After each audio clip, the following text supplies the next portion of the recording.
Hello and welcome back. Okay, and so for our last research design that we're going to discuss, let's talk about ethnography. Excuse me. Ooh. So, ethnography originates in anthropology. And the way I like to think of it is you're writing about some ethnic group is the origin, right? And you can think of the classical image of the anthropologist, right? It's a white guy in a linen outfit and a white hat, and he's in some tropical place um, with people who look different from him, right? And he's trying to learn their primitive ways, right? So, fortunately, anthropology has come a long way from then, and so has ethnography. Okay, but there's still this focus on culture, this focus on a group of people that share a culture, usually in a specific location, right? And you're focused on this group, and it could be focused on people in a specific school. And usually, when we think of ethnography, we think of doing a study of people who are in a culture different from our own.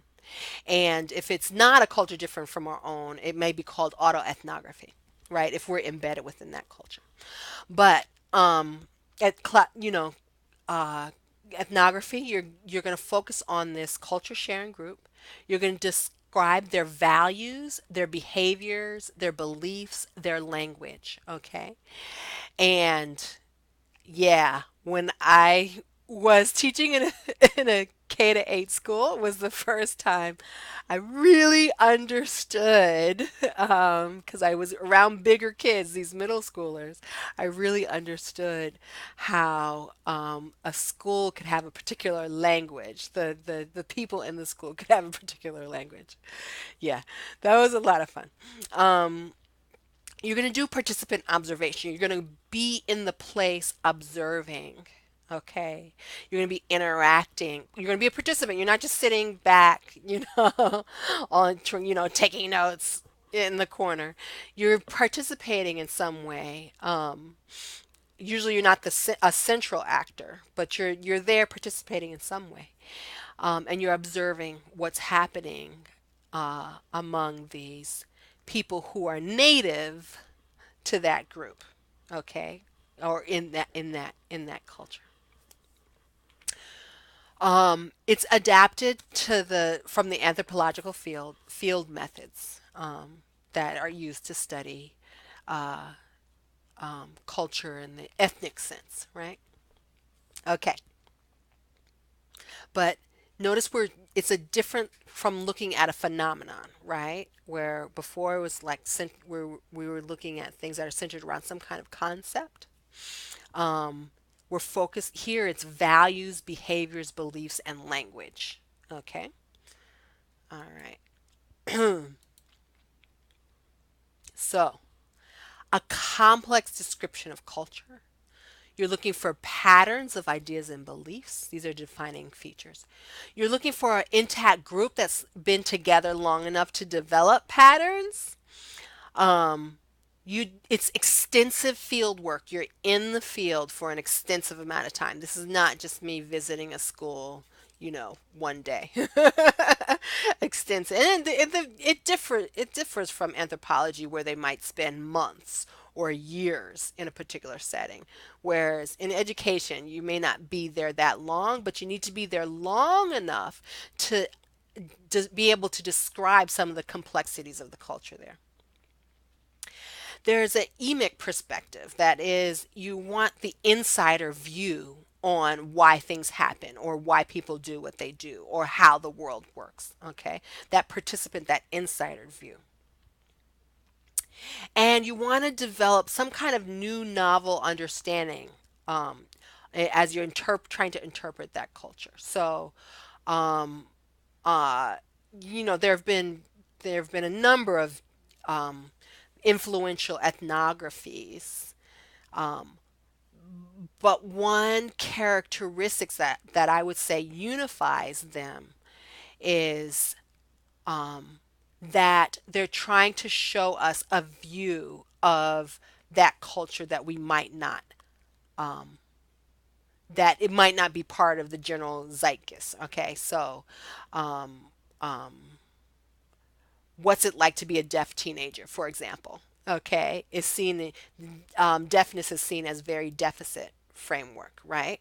But the interpretation, the not you might get, if I there's a book called Train Go Sorry, which is really good, um, and you get a view of the deaf culture through this ethnography that is very different from the kind of mainstream deficit view of deafness.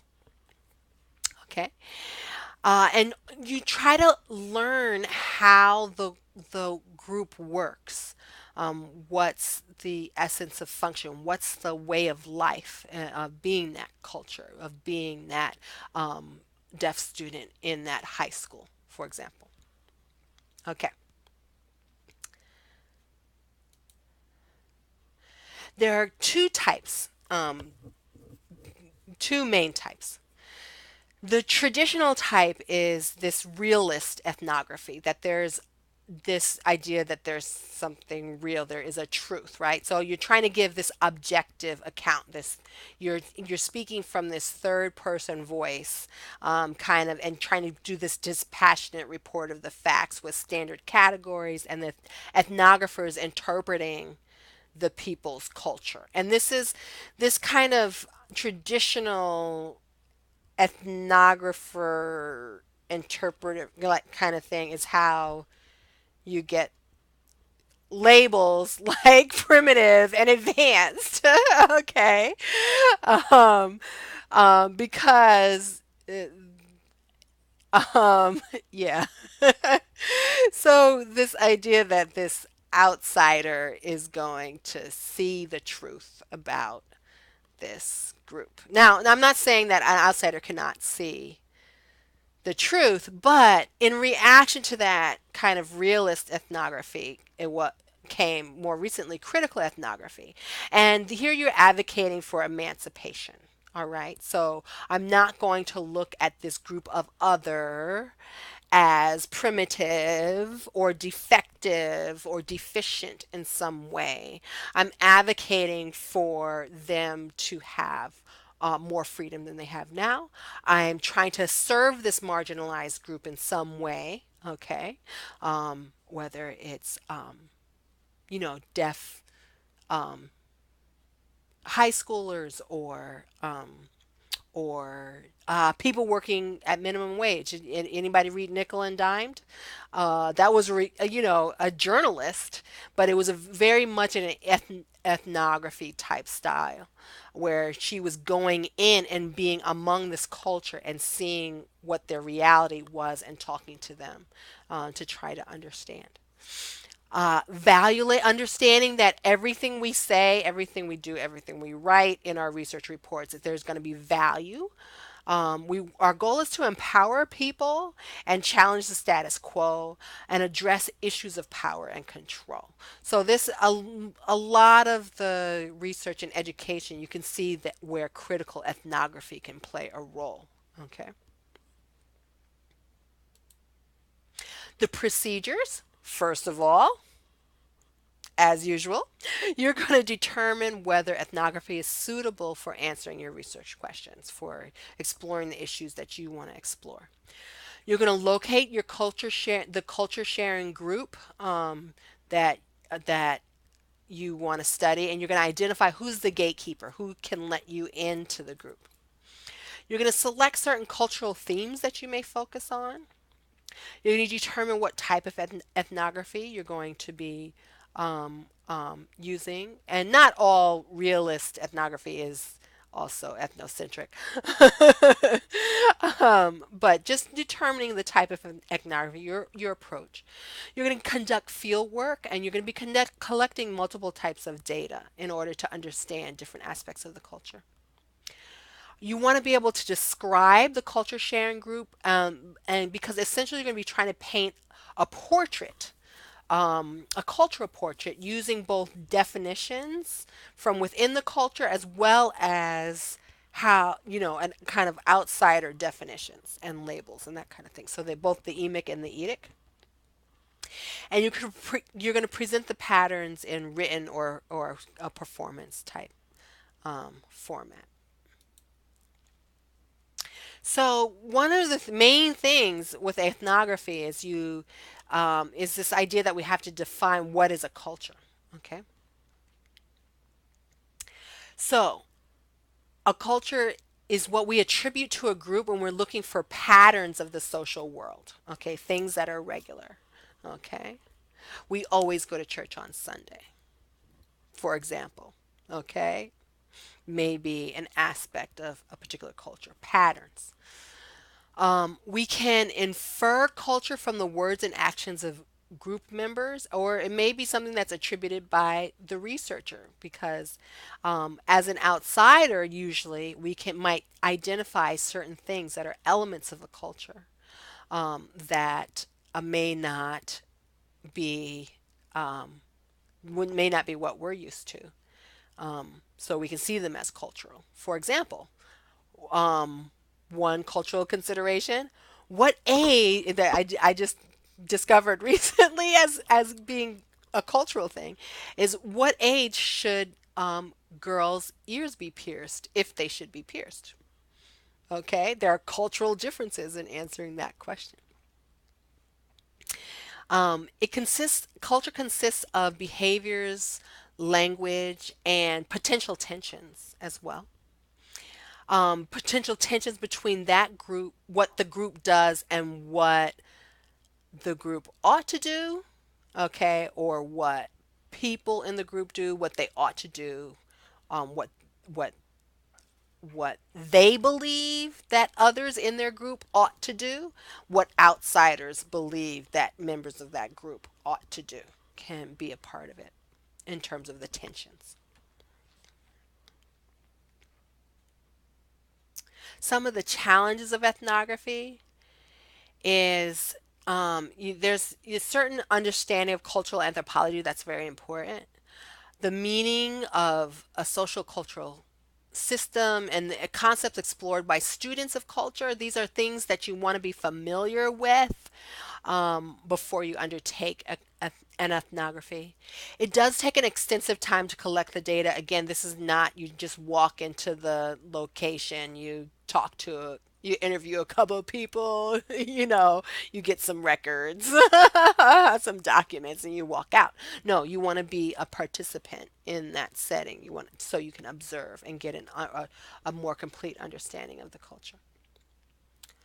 Literary narratives may limit your audience. So let's say you're trying to do a critical ethnography and it's trying to be emancipatory, but all your research reports are words on paper in a journal that very few people read, relatively, and certainly not members of the culture that you studied. And so you have to figure out um, what's the best way to present your research, present your findings, give your research report essentially. Is it just writing a journal article? One big concern, particularly for in the classic sense, was that the researcher may go native. The researcher may take on the perspective of the participants. And this was seen as problematic in that the ethnography was used to critique different cultures, right? Categorize and critique them. And if you took on the perspective of, that native person, then you are no longer objectively critiquing them, of course. If we don't believe that objective critique is possible, then the problem of going native is not such a big deal because it could mean just that you're coming to understand the perspectives of your participants better.